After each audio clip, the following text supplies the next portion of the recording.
মনে করেন জনাব ফাহাম আব্দুল সালাম জনাব তারেক রহমানের এই মুহূর্তে দেশে ফেরা উচিত, দেশে ফিরে আইনের কাঠামোর মধ্যেই থেকেই তার মামলাগুলি মোকাবেলা করা উচিত, নাকি আপনি মনে করেন যে এখন যে অবস্থা আছে সেই অবস্থায় ঠিক আছে? এটা তো পৃথিবীর সবাই চায়, জনাব তারেক রহমান এটা কেন চাইতেছে না? মানে ইউনূস সাহেবের চেয়ে উনি গুরুত্বপূর্ণ হয়ে উঠবেন, এর চেয়ে মজার কি আছে? আমি মনে করি এখন যে অবস্থা আপনি ঠিক আছে। এটার কারণ কি আপনি একটু ব্যাখ্যা করবেন? যে কারণটা হচ্ছে গিয়ে দেখেন, আমি জানি না উনি কি মনে করেন, কিন্তু আমি এটা সম্পূর্ণ আমার ব্যক্তিগত ধারণা থেকে বলছি যে বাংলাদেশে এই মুহূর্তের বাংলাদেশের একটা পারসেপশন হচ্ছে গিয়ে যে বিএনপি সবচেয়ে বড় দল।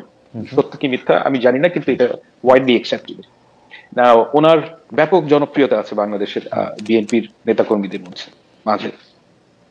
উনি আসলে যে ঘটনাটা ঘটবে বলে আমার ধারণা, 10 লাখ লোক রাস্তায় যাবেন এবং এটা খুব কিভাবে বলবো আমি, মানে এটার যে পলিটিক্যাল ওজন অনেক বেশি হয়ে যাবে।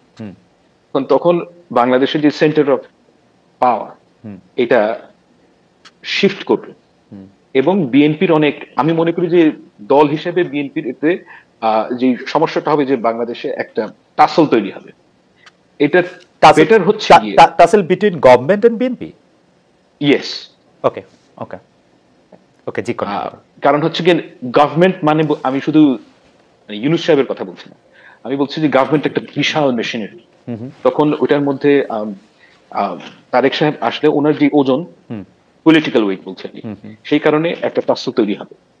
এটা অ্যাভয়েড করাটাই ভালো আমার কাছে মনে হয়, কারণ বাংলাদেশ এখন যেই পর্যায়ে দিয়ে যাচ্ছে আর একটু সময় নেওয়া উচিত এবং ওনার ইলেকশনের আগেই আসা উচিত। না জনাব সালাম, একটু বোঝার জন্য যে টাসলটা তৈরি হবে এবং যে মানে ভর কেন্দ্রের যে পরিবর্তন, সে কিন্তু সেই ভর কেন্দ্রের পরিবর্তন তো অবশ্যই মানে জনাব তারেক রহমানের পক্ষেই যাবে, তাই না? উনি একটা পলিটিক্যাল পার্টির একটা বড়, তো এইটা তো পৃথিবীর সবাই চায়, জনাব তারেক রহমান এটা কেন চাইতেছে না? মানে ইউনূস সাহেবের চেয়ে উনি গুরুত্বপূর্ণ হয়ে উঠবেন, এর চেয়ে মজার কি আছে?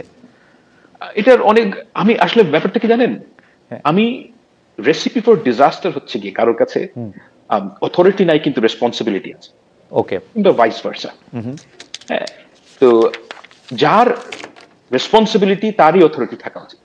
ওকে ওকে, এখন এই মুহূর্তে তারেক সাহেব যখন আসবেন ক্ষমতায়, আমি বলছি মানে বাংলাদেশে যখন আসবেন, তখন যে ঘটনাটা ঘটবে যে সবাই তার দিকে তাকিয়ে থাকবে এবং এই কারণে একটা জন আকাঙ্ক্ষা, মানে গভর্নমেন্ট এবং বিএনপির মধ্যে একটা টাসল তৈরি হবে। এটা ছাত্রদের জন্য ভালো না। আমি আসলে উনার আশা সম্পর্কে অনেক কিছু ভাবছিলাম, আমি এই দিকটা ভাবি নাই। জনাব ফাহাম আব্দুল সালাম, আপনাকে অনেক ধন্যবাদ যে আপনি একটা মানে আমার ভাবনায় একটা নতুন দিক যোগ করেছেন। আমি